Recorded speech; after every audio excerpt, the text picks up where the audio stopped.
students, my name is Rao Karimad and you're watching my YouTube channel Math Complex. Today we are discussing 9th class Mathematics New Syllabus 2025, chapter number 7, Coordinate Geometry. Today we will discuss exercise 7.1 and question number 5. In last lecture we have discussed question number 5, first part. Today we will start from question number 2 for part number 2.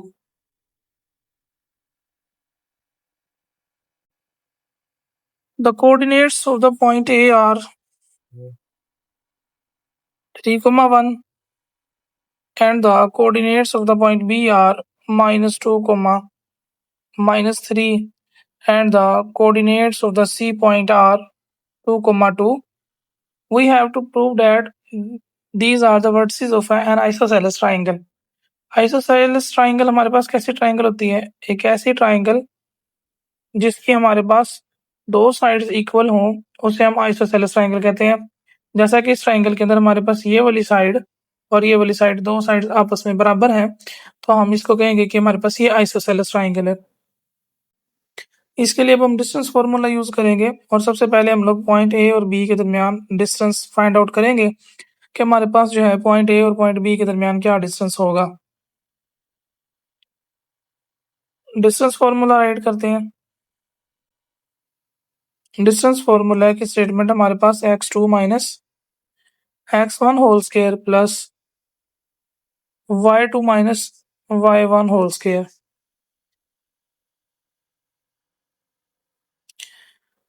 अब हमारे पास जो x2 की value हो जाएगी वो हो जाएगी -2 और x1 की वैल्यू हमारे पास -3 होगी होल स्क्वायर प्लस y2 की वैल्यू हमारे पास -3 होगी और y1 की वैल्यू हमारे पास 1 हो जाएगी।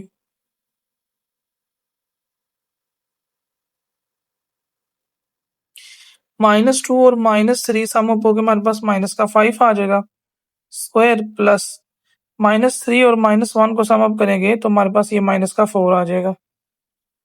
अब जब हम इसका स्क्वायर लेते हैं तो ये हमारे पास आ जाएगा 25 प्लस 16। जब इसको हम सम अप करेंगे तो हमारे पास ये आ जाएगा 41।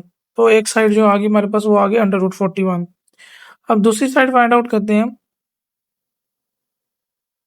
दूसरी साइड हमारे पास बन जाएगी BC।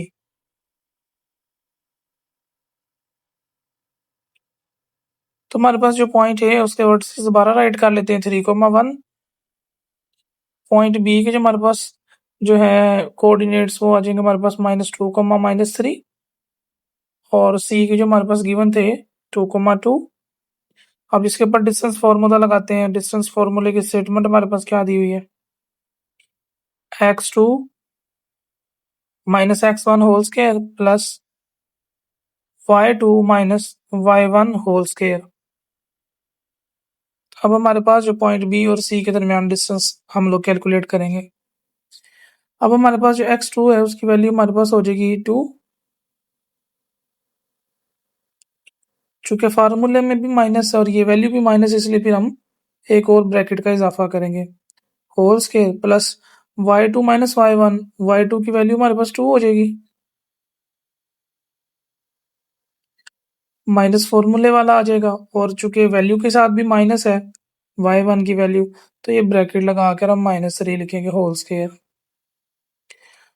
अब हमारे पास ये माइनस और माइनस प्लस हो जाएगी 2 + 2 होल स्क्वायर प्लस ये आ जाएगा 2 माइनस और माइनस ये भी प्लस हो जाएगा 3 होल स्क्वायर। ये हमारे पास आ जाएगा 4 का स्क्वायर प्लस 5 का स्क्वायर। जब हम इसको आगे हल करते हैं तो हमारे पास 4 का स्क्वायर 16 आ जाएगा और 5 का 25 आ जाएगा। इसको सम अप करने के बाद हमारे पास आंसर आ जाएगा √41। चूंकि हमारे पास जो है ए बी उसका आंसर भी हमारे पास जो है 41 आया है और जो साइड बी सी है उसका आंसर भी 41 आया है, तो हम कह सकते हैं एज जैसा कि side A B is equal to side B C, दोनों साइड्स बराबर आई हैं, so A B and C are vertices of an isosceles triangle.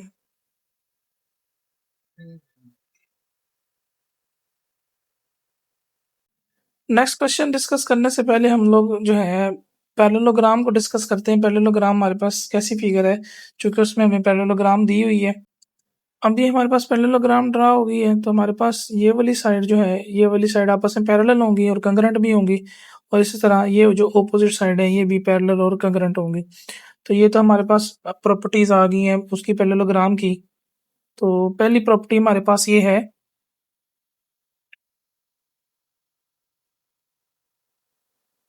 opposite sides are parallel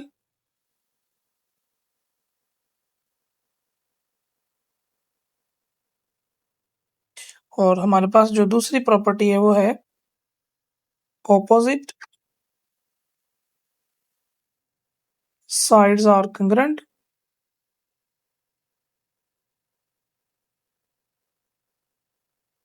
congruent मतलब इक्वल है। उसके बाद थर्ड प्रॉपर्टी हमारे पास आ जाती है opposite angles are congruent। opposite angles are congruent। और फोर्थ प्रॉपर्टी हमारे पास आ जाती है कंसेक्टिव या एडजेसेंट एंगल्स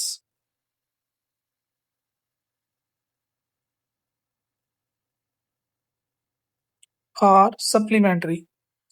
कि एडजेसेंट एंगल्स सप्लीमेंट्री होंगे, यानी कि उनका सम हमारे पास 180 डिग्री के बराबर होगा।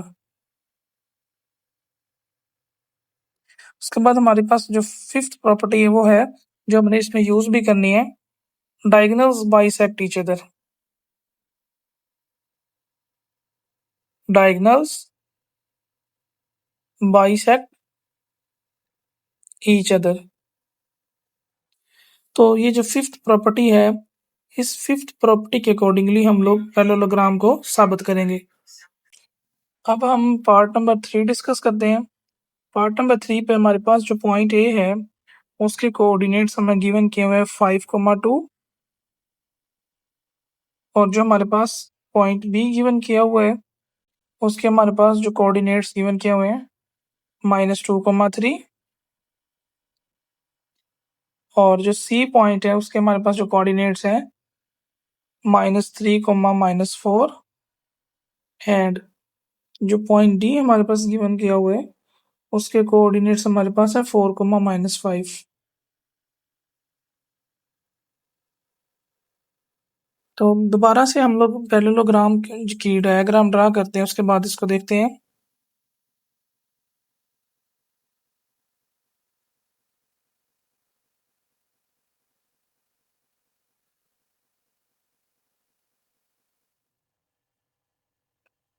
तो पैरेललोग्राम की अपने पिक्चर डायग्राम ड्रा कर लिए। यहाँ पर सपोज डेट वर्टेक्स ए है, ये वर्टेक्स बी है, ये वर्टेक्स सी है और ये वाला वर्टेक्स डी है।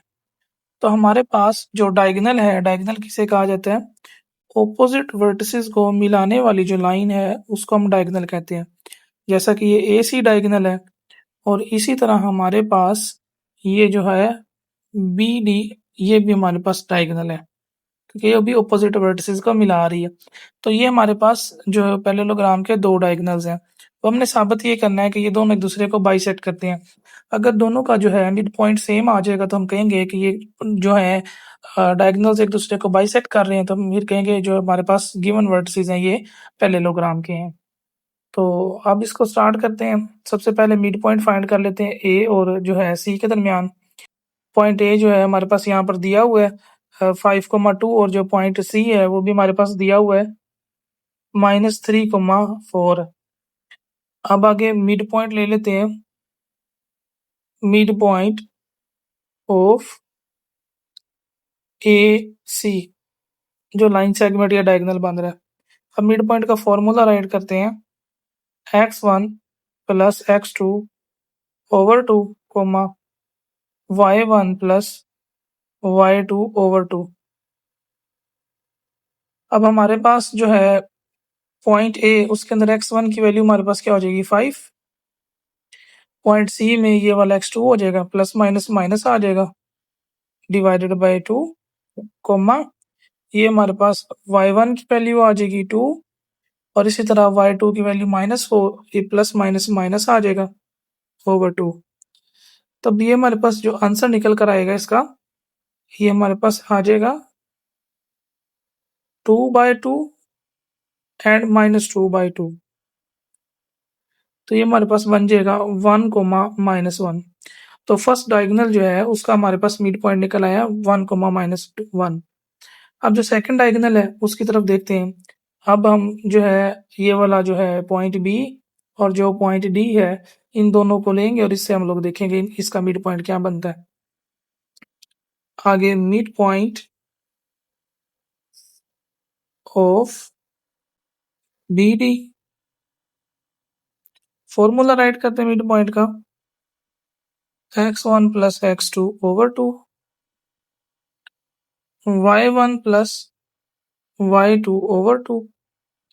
तो यहाँ पर हमारे पास जो है x1 की वैल्यू हो जाएगी -2 और x2 की वैल्यू हो जाएगी 4, -2 प्लस 4 डिवाइडेड बाय 2, और यहाँ पर जो हमारे पास y2 की वैल्यू बनेगी वो बनेगी 3, सॉरी y1 की, और y2 जो है हमारे पास वो बन जाएगा -5। ये बन जाएगा 3 प्लस माइनस माइनस आ जाएगा ओवर 2। अब ये हमारे पास बन जाएगा 2/2 एंड -2/2। इसकी कैंसिलेशन करेंगे, हमारे पास आ जाएगा 1, -1। चूंकि दोनों डायगोनल्स का हमारे पास मिड पॉइंट सेम आया है, तो हम लोग कह सकते हैं एज, जैसा कि डायगोनल्स